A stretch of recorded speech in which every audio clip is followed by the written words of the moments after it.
ఎటువంటి ఆపరేషన్ లేకుండా లేటెస్ట్ టెక్నాలజీతో చిన్న ఇంజెక్షన్ తో నన్ను పూర్తి ఆరోగ్యవంతురాలను చేశారు. Elite spine and pain management centre కి వెళ్తే మీ నొప్పులకు స్వస్తి. కవిత మధ్యంతర బెయిల్ పిటిషన్ విచారణ వాయిదా పడింది. ఈ నెల 4న మధ్యాహ్నం లంచ్ బ్రేక్ తర్వాత రౌస్ అవెన్యూ కోర్టు కవిత బెయిల్ పిటిషన్ పై మళ్లీ విచారణ చేపట్టనుంది. కవిత తరపున అభిషేక్ మను సింఘ్వి వాదన వినిపించారు. ఈడీ కౌంటర్ కు ఈ నెల 3న సమాధానమిస్తారని కవిత తరపు లాయర్ సింఘ్వి తెలిపారు. ఎఫ్ఐఆర్లో కవిత పేరు లేకున్నా అరెస్టు చేశారని సింఘ్వి కోర్టుకు తెలిపారు. అరుణ్ పిళ్ళై 9 సార్లు ఇచ్చిన వాంగ్మూలంలో కవిత పేరు ప్రస్తావించలేదన్నారు. కానీ ఆ తర్వాత కవితకు వ్యతిరేకంగా వాంగ్మూలం ఇచ్చారని సింఘ్వి అన్నారు. మొదటి ఛార్జ్షీట్ దాఖలు చేసిన 18 నెలల తర్వాత కవితను అరెస్టు చేశారని కోర్టుకు తెలిపారు సింఘ్వి. కవిత విచారణకు సహకరించినప్పుడు అరెస్టు చేయాల్సిన అవసరం లేదన్నారు.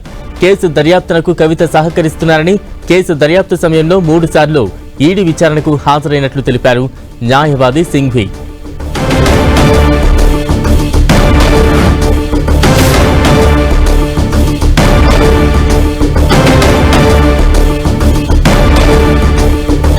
మరింత అప్డేట్స్ అందించేందుకు మా ప్రతినిధి గోపి సిద్ధంగా ఉన్నారు. Gopi, Delhi liquor policy money laundering కేసులో కవిత మధ్యంతర బెయిల్ అలాగే సాధారణ బెయిల్ పిటిషన్ల పైన ఈ రోజు రౌజగంజ్ కోర్టులో విచారణ జరిగింది.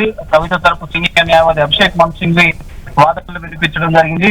ఇటు సాధారణ బెయిల్ అలాగే మధ్యంతర బెయిల్ రెండుగా ఇటు కోర్టుకు తెలిపారు. అయితే ఈ రోజు మధ్యంతర బెయిల్ పైనే కేసు మిస్ అయినప్పటికీ కూడా సాధారణ బెయిల్ అడుగుతున్నారని చెప్పి ఈడీ తరపు న్యాయవాదులు చెప్పారు. అయినప్పటికీ ఏ విషయానికైనా సరే మేము సిద్ధంగా ఉన్నామని చెప్పి ఇటు ఈడీ వైఖరి పైన ఇటు కౌంటర్ ఫైల్ చేయడం జరిగింది. కవితకు మధ్యంతర అలాగే సాధారణ బెయిల్ ను వ్యతిరేకిస్తూ కోర్టులో కౌంటర్ ఫైల్ చేయడం జరిగింది ఈడీ.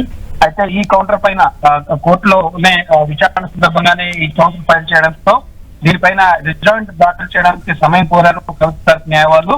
ఏప్రిల్ 3వ తేదీ సాయంత్రానికల్లా రిజాయింట్ దాఖలు చేస్తామని చెప్పి కోర్టుకు తెలపడం జరిగింది. తదుపరి విచారణ ఏప్రిల్ 4 మధ్యాహ్నం 2:30కి కోర్టు వాయిదా వేయడం జరిగింది. అయితే ఈ సందర్భంగా అభిషేక్ మను సింఘ్వి కవిత తరఫున కొన్ని కీలక వాదనలు వినిపించడం జరిగింది. ఈ కేసులో కవితను అరెస్ట్ చేయాల్సిన అవసరం లేదు. మొదటి ఛార్జ్ షీట్, ఆ తర్వాత సప్లిమెంటరీ ఛార్జ్ షీట్లు దాఖలు చేసిన 18 నెలల తర్వాత కవితను అరెస్ట్ చేశారు. లిక్కర్ కేసు దర్యాప్తు మొదటి నుంచి కూడా కవిత సహకరిస్తుంది. 3 సార్లు విచారణకు హాజరయ్యారు. గంటల తరపుడి కవితను ప్రశ్నించారు. సో కవితను అవసరం లేకపోయినా కూడా నిబంధనల విరుద్ధంగా సుప్రీంకోర్టులో అండర్టేకింగ్ ఇచ్చిన తర్వాత కూడా కవితను అరెస్ట్ చేసిన పరిస్థితి ఉంది. ఎన్ఫోర్స్మెంట్ డైరెక్టరేట్ ఏకపక్షంగా చట్టవిరుద్ధంగా వ్యవహరించిందన్న వాదనల్ని మరోసారి వినిపించడం జరిగింది. అలాగే ఎఫ్ఐఆర్ లో కవిత పేరు లేదు. అరుణ్ పిళ్ళై 9 సార్లు ఇచ్చిన వాస్తవానికి ఎక్కడా కవిత పేరు చెప్పలేదు. కానీ ఆ తర్వాత కవిత వ్యతిరేకంగా స్టేట్మెంట్ ఇచ్చారు. అలాగే బుచ్చిబాబు కూడా బుచ్చిబాబుని ఈడీ అరెస్ట్ చేయలేదు. కానీ బుచ్చిబాబు కవితకు వ్యతిరేకంగా స్టేట్మెంట్ ఇచ్చారు. కానీ ఢిల్లీలో జరిగిన సమావేశాలకు సంబంధించిన తేదీల గురించి తనకు తెలియదని కూడా కాంట్రడిక్టరీగా స్టేట్మెంట్స్ ఇచ్చారు. సో నిందితులు ఇచ్చిన వాంగ్మూలాల్లో కూడా భిన్న అంశాలు పేర్కొన్నారు.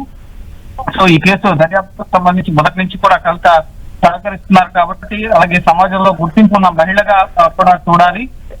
కవితకు సంబంధించిన చిన్న కుమారుడు పరీక్షల నిమిత్తం కూడా మధ్యంతర బెయిల్ కోరుతున్నాం, అలాగే హెల్త్ గ్రౌండ్స్ కింద కూడా బెయిల్ ఇవ్వాలని చెప్పి కోరుతున్నాం అని చెప్పి సింఘ్వి వార్తలు వినిపించారు. అయితే ఈడీ దాఖలు చేసిన కౌంటర్ పైన రిజల్ట్ సంపాదించేందుకు అలాగే సుదీర్ఘ వాదనలు జరుగుతున్న సమయంలోనే ఈ కేసు విచారణ మరో తేదీకి వాయిదా వేస్తామని చెప్పి జడ్జి కావేరి గోయల్ గారు చెప్పినప్పుడు తదుపరి ఈ కేసు విచారణ 4వ తేదీకి లిస్ట్ చేయడం జరిగింది. 4వ తేదీ మధ్యాహ్నం 2:30కి రౌజగంజ్ కోర్టులో కవిత బెయిల్ పిటిషన్ పైన విచారణ జరగబోతోంది. ఈడీ మాత్రం ఇటు కవితకు బెయిల్ ఇవ్వద్దు అంటే కవిత బెయిల్ పిటిషన్ ను వ్యతిరేకిస్తున్న పరిస్థితి. దానికి సంబంధించిన రిప్లైలోని అంశాలు కూడా ఈ రోజు సాయంత్రం వెలుగులోకి వచ్చే అవకాశం ఉంది.